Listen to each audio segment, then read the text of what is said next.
ça fait polémique aujourd'hui. Pourquoi vos deux publications? Parce que j'en ai une dizaine, je crois, une vingtaine même de publications. On a retiré seulement 2 et les gens s'accrochent toujours aux 2 au lieu de regarder les autres.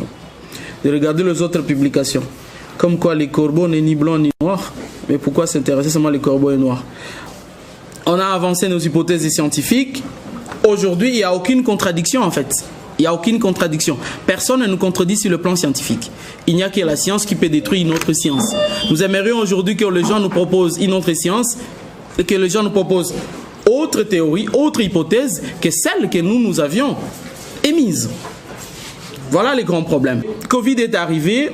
Covid pour nous, en tant que chercheurs africains, c'est juste, je peux dire même un tremplin. Covid pour nous, c'est juste une façon de demander, d'interpeller nos gouvernements, nos décideurs politiques à se consacrer vraiment aux vrais problèmes. Et les vrais problèmes pour nous, comment nous devons faire sortir notre système de santé de cette dépendance extérieure, comment les chercheurs africains peuvent proposer des solutions à ces problèmes-là. Pour qu'on trouve ces solutions-là, nous devons avoir des outils. Donc Covid est arrivé et j'étais encore en France. Nous avions travaillé sur un protocole. Comme je vous ai dit, notre problème, comment nous pouvons proposer des solutions alternatives, complémentaires à celles qui existent déjà.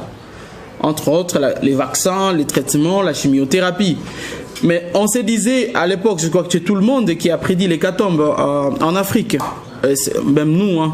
Nous avons prédit que voilà, si cette maladie frappe à la même fréquence que ce qui s'est passé sur le continent européen, et nous allons ramasser des cadavres comme des mouches, comme l'OMS. C'est l'OMS d'ailleurs qui l'avait dit, c'est pas nous.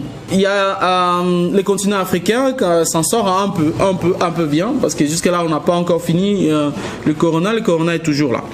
Alors nous avons travaillé sur des solutions qui peuvent être exploitées rapidement sur le continent africain, avec la défaillance de nos systèmes de santé.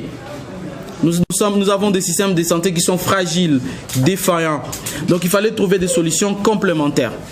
Et en cherchant des solutions complémentaires, nous avions proposé l'une de plantes qui revenait toujours en première position, c'était l'artémisia. Et en ce qui concerne la plante artémisia, qu'est-ce qui nous a poussé à faire cela? Premièrement, en 2015, nous ne sommes pas à la première flambée épidémiologique du coronavirus. Le coronavirus existe déjà, sous différentes formes maintenant. La souche actuelle qui fait autant de polémiques depuis la Chine, donc l'épicentre qu'on dit aujourd'hui, la ville de Wuhan, et avec tout a été polémique tout autour. Il y a eu cette pandémie qui est arrivée et nous avons travaillé sur cette solution-là, sur l'artémisia, pour plusieurs raisons. Nous avons d'abord commencé à regarder. Le virus, je vais le synthétiser un peu. Le coronavirus, c'est comme un intrus, un voleur qui veut entrer dans votre maison. Il est à l'extérieur. Qu'est-ce qu'il faut faire pour entrer dans cette maison? Ou dans cette salle, s'il vous plaît? Il faut passer par la porte. Si elle est fermée, il faut l'ouvrir. Et pour l'ouvrir, je dois avoir quoi? Une clé. Et voilà ce qui arrive. Donc, le virus, quand il va arriver, il a besoin. Le virus arrive avec les clés. Ou a déjà copié nos clés. La cellule, donc notre corps a, je peux dire même, de serrures. Pour que cette porte s'ouvre, il faut qu'il y ait une complémentarité de la clé de la serrure, en fait. Or, le coronavirus a des clés. Ces deux clés dépendent des hormones qu'on appelle les androgènes. Ça veut dire quoi? La personne ou les cellules qui vont exprimer le nombre élevé de ces androgènes-là, c'est cette cellule-là qui sera susceptible d'être contaminée par le coronavirus. Et quelles sont ces cellules? Ce sont les cellules du poumon qu'on appelle les pneumocytes. Et n'est pas n'importe quel pneumocyte, les pneumocytes de type 2. Or, pour que ces pneumocytes expriment ces portes d'entrée du virus dans notre corps, ça va dépendre de testostérone. Ce qui fait que les hommes sont beaucoup plus touchés que les femmes. Or, la plante artémisia est connue déjà depuis de publications existent pour réduire un peu le nombre des récepteurs aux androgènes. Des similibus, comme on dit à latin, donc les traitements par similitude, lorsqu'on réduit le nombre des récepteurs, on réduit carrément l'entrée des virus dans la cellule. Ça, c'est parmi les hypothèses que nous avions émises à l'époque, que personne n'a contredit. À part le fait qu'on dit, ouais, c'est une tisane. Mais bien sûr, c'est une tisane. Bien sûr, c'est une tisane. Mais nous, ce que nous faisons, c'est regarder quelles sont l'efficacité cliniquement. Est-ce que nous arrivons à améliorer l'état de santé de mon patient? Moi, c'est ce qui m'intéresse en tant que médecin.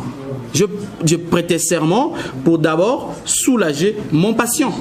Les autres intérêts, je m'en fous. Donc ça, c'était la première hypothèse. D'autres hypothèses, il y a des molécules antivirales dans l'artémisia, dont l'artémisinine, les quercétines, les zinc. Donc, vous avez toute une gamme, toute une ribambelle en fait, de molécules qui agissent contre le virus et qui tuent le virus. C'est ainsi que nous nous sommes dit, OMS, pays africains, voici une solution alternative. Nous n'avons pas imposé une solution pour remplacer le vaccin. Il y a les tenants de vaccins en RDC, on les laisse, c'est leur choix.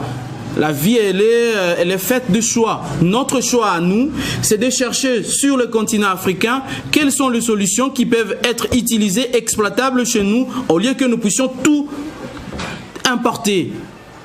Non, on ne doit pas toujours continuer à une dépendance sanitaire, une dépendance scientifique. Et c'est ça que j'ai toujours continué. Je continue à prôner cette nouvelle génération des insoumis des chercheurs africains, des insoumis des scientifiques africains qui ne veulent pas tout accepter en fait. Il y a d'autres théories qui méritent être contredites. Donc nous avons proposé cela pour que ça soit développé sur le continent africain.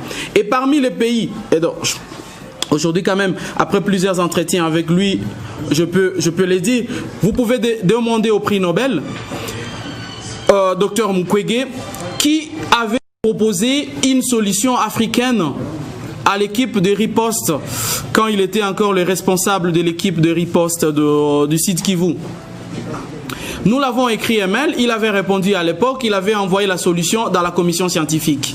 Donc, nous sommes face à cette dictature où il faut imposer des choses.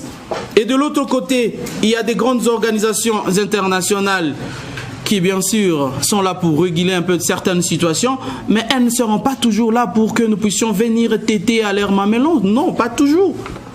Voilà un peu la réalité par rapport à cette histoire des polémiques tout autour sur l'artémisia, ainsi de suite. Nous avons proposé cela, ça a marché et ça marche jusqu'aujourd'hui. Et ici à Goma, je donne rendez-vous à tous les gens qui veulent faire une étude de savoir combien de personnes que nous avons prises en charge ici à Goma, pas avec la chloroquine, pas avec l'azithromycine ou avec uniquement avec l'artémisia, ici à Goma.